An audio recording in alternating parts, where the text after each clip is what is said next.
Hey, what's up, everybody? Welcome back to the channel and welcome to my, it's actually 15 bullet points this time, thoughts slash review about the Batman. So let's get into it. I do have to add that, for number one, this is a spoiler review. Second thing, I do like Batman as a character, especially before this movie, so I'm not impartial. So if you're like not a Batman fan and you're looking for somebody who's like, a little less biased, I guess. The beginning of this film is really like extraordinary in the way that it approaches revealing the Riddler as this villain who's stalking the mayor and his family, and kind of like adding those like horror elements to it where he's like, even though he's just a man, like you really feel fear to like see him do these things just without hesitation. And I really love that they took that perspective for Riddler. Um, I think a lot of the interpretations that I've seen of Riddler make him kind of like a goofy, not really intimidating character, even though he's still incredibly intelligent. So to see this interpretation, where he is still intelligent and very careful, but also is unhinged, was really refreshing for me to see. And another part of why I was excited that Riddler was the villain for this film is because it actually forces Batman to do some detective work. Most Batman media that I've seen, at least live action, especially live action, Batman's not really forced to take on his greatest role as the great detective. And so to see in this film, he actually has to do some detective work and put things together, and then like the answers aren't just delivered to him, was also super refreshing and very exciting for me to see. And then the introduction of Batman was freaking incredible. Like there are just like key moments of this film where they just like completely nailed it that really just enhanced my experience even more. The introduction of Batman being one of them, where we don't get to see him, but we hear his voiceover talking about like his presence in Gotham and even making like the criminals afraid of the shadows, and like you get to see that visualization as well before he finally appears out of the freaking shadows. It's excellent. It's like I haven't gone back to watch the Christopher Nolan Batman movies in quite some time, and like when they came out, I was pretty young, and honestly, like I think at the first one that came out, I was actually scared and like left the theater because I was like, I can't handle this right now. So I might have to. Well, actually, I definitely have to go back and watch those films to really have like a true way to compare the two. But oh my gosh, the Batman is definitely just like killing it in all aspects, and this is like the first probably 10-15 minutes of the movie already, so I was really digging it. And I also have to say Robert Pattinson did an excellent job. I don't know if I can't remember what I said in my trailer review video, if I was like skeptical about him being Batman, um but I definitely was in real life. I was like, oh, I don't know if he's gonna be able to do this, but he did an absolutely fantastic job. So I definitely have to give him his props there, especially since I was skeptical about it. I also have to add that this film feels very like timeless in a way. Like, I didn't even think about like when this film was set until after I got done watching it. I was discussing it with some other people, and we're like, oh yeah, like they were using like pretty modern technology most of the time, but it still felt like it could have taken place at pretty much any point in time, which was like really interesting and not something at least that I can think like not something that I've experienced in theaters or just like through watching different films, at least not that I can remember.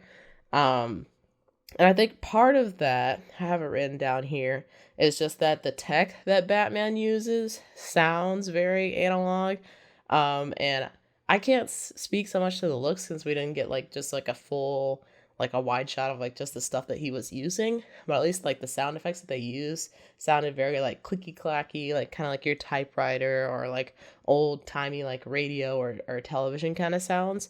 And I actually kind of like that. Like, I don't know. It added a sort of like nuance to the film that it just felt right. I don't know. It's hard to explain.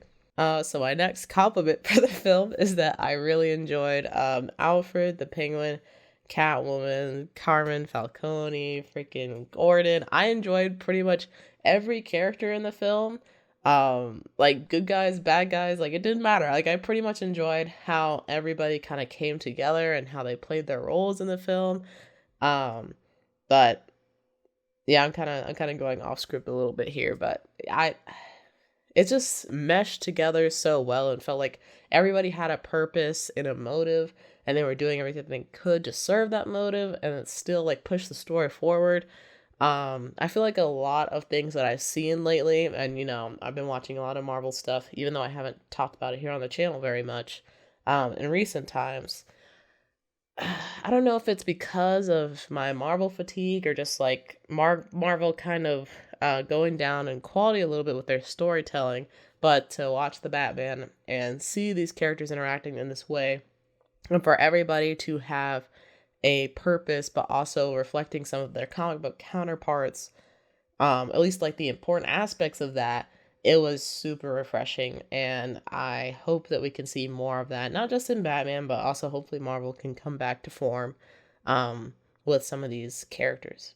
So our next bullet is that the shots where Batman is like overlooking the city on this like terrace or like wherever he's standing were freaking like jaw-droppingly gorgeous and incredible to look at, and it kind of blew my mind when looking at the behind the scenes to see that like that backdrop was just like a bunch of LED panels. Like it wasn't even like a real like overlook on an actual city.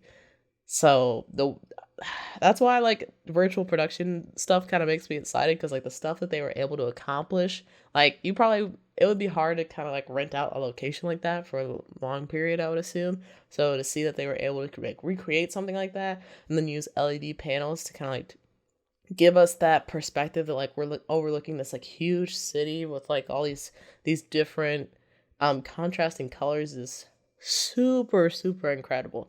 And the way that they used that screen was like really well done in this film. Oh, I haven't I have here in my notes that Bella Real is a baddie. I forgot to mention her. I like her character as well. Like even characters I'm like not even familiar with, like in the comic books, or like not that I read that many Batman comics, but just like in general Batman lore, I still really liked them. The only one that I felt needed some more characterization, because it was just like a little bit confusing how there was a focus on them, but we didn't really get anything from them, is the kid that was a part of like the thug gang towards the beginning when you get Batman's reveal. That's the one thing where I was like, was he important in some way? Like, why was there so much of a focus on him? And then, like, we don't really see him. I think he might be at the end of the film, but I'm not sure. He doesn't really get the same amount of attention, like, throughout the rest of the film. And I kind of wish either that was expanded upon or they just made him feel less significant towards the beginning. Because he didn't end up really being significant. But that aside, I think they did a good job with the rest of the characters. The interrogation scene between Gordon and Batman, where Gordon's trying to look like he's really like laying down the law on Batman, but also trying to coordinate his escape, is like the perfect balance between like the seriousness of the situation and just like the humor between like, the what we know as the audience is happening versus like what is the cops in the film know is happening. Like that is like, I feel like it's very rare to get something like that where it's like a balance between like the humor and seriousness, at least on the stuff that I've been watching lately. And so I really enjoyed that part. I think the same thing kind of goes for like the Spanish joke a little bit later in the film, with the penguin kind of saying like, El Rata Alada, like am I the only one that knows Spanish here? It would be La Rata Alada. That was brilliant, because it just like completely like gives us a brief moment of levity without like just completely breaking up the scene, which is great. But speaking of the penguin, the Batmobile chase scene was pretty freaking cool. I there is like a little bit of criticism on my side as far as like how it all went down. Like it did, once I started reading other people's opinions online about how it like felt at that moment in the movie, like it did feel a little out of place in a way. I don't know how you restructure it to make it feel a little bit better for the film. I still enjoyed it, but it just kind of felt a little bit off, a little bit off. Still cool though. On to my favorite scene of the film. Or I guess my favorite, yeah, my favorite scene of the film. It would have to be like Batman going up the elevator in the iceberg lounge, or I guess going down the elevator in the iceberg lounge and coming out into complete darkness. And the only thing that lights up the scene is muzzle flash. That is absolutely genius in my opinion, and just another moment that like completely encapsulate what it means to be Batman, especially to these criminals. Oh my gosh. Like I feel like it's gonna be hard to top some of these things. I think they're doing it. I think it's confirmed that they are doing a Batman sequel. I don't know how they're gonna top some of these things. Not necessarily that they have to, but it's like, every project that you work on, you want to like try and one up yourself. That if they could do something better than that, like, oh my god, I think my brain might just like melt out of my head at that moment in time, because that was freaking sick. Just like the way that it was, the way that the shot was organized, like what we were looking at, and how it was like pulling out and letting us like see the struggle, but also not see the struggle, really hear it. It was just great. It was just great. Puts a smile on my face every time I think about it.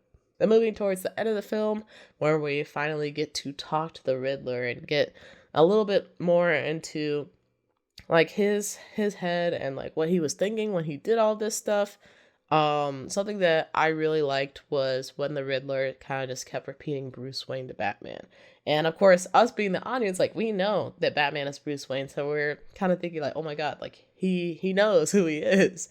Um, and then he kind of moves on to like he's the only one that we didn't get. And so then it's like, oh, Bruce Wayne's the only target that you didn't get, but it also sounds like you might not know he's Batman. But there's not really any confirmation that he doesn't know Batman's secret identity. And I kind of like that ambiguity. I feel like ultimately that was kind of just like something for the fans to like get wrapped up in with our heads and be like, oh my god, like Riddler knows, but he really doesn't know. But at the same time, I kind of like the ambiguity, so I'm wondering if they'll play with it a little bit more in the future, because if they do, uh, it'll make for some like really interesting like story plots, I feel. And then what I didn't like about the rest of the Riddler scene is him kind of explaining like all the bombs that were around Gotham's like water, or the walls that were keeping the water out of the city, which I don't even know how that works. Is like, is Gotham like underwater? Like how is it so low that like water could just come in and flood the city? I don't know. In any case, I do agree with the sentiment that this movie is a little bit too long. Like I feel like there were two, maybe almost three different points of the film where it could have ended and I would have been completely satisfied. I'm still glad with what came after that point, but I did kind of feel like, oh my gosh, like this is a lot. Like this is a lot to take in. So when we move into the last couple scenes of the film, what I'm focusing on is when Batman's kind of getting beaten down by the Riddler goons, I guess, or henchmen, or whatever you want to call it. I know Daredevil just talked about the difference between goons and henchmen. I don't remember what he's talking about. The Riddler goons, they like beat him up, and he's kind of like barely hanging on. Catwoman goes to help him, and now she's kind of getting him beaten up. So Batman shoots up something that's in a green vial. Don't know what it is. I talked about it on the GVM podcast when the Batman came out, and I'm like, was that Bane venom or what was that? Because he shoots up and then kind of seems like he loses control and gets really angry. And they're like, no, it's not venom. It has to be like adrenaline or something. And I'm like, that also makes sense, but just based on Batman lore, and like they could have made it any color if they wanted to be adrenaline. Why was it green? That's Bane. Like that's like Bane Venom kind of stuff. So I hope that they expand on that a little bit more into the future film or like TV series or whatever they have coming up next. Especially because like he didn't really talk about like Granted, he doesn't talk about every single gadget, but for that one specifically, there's a bit of ambiguity in it. Like it could be Venom. I don't know. Um, but that was interesting.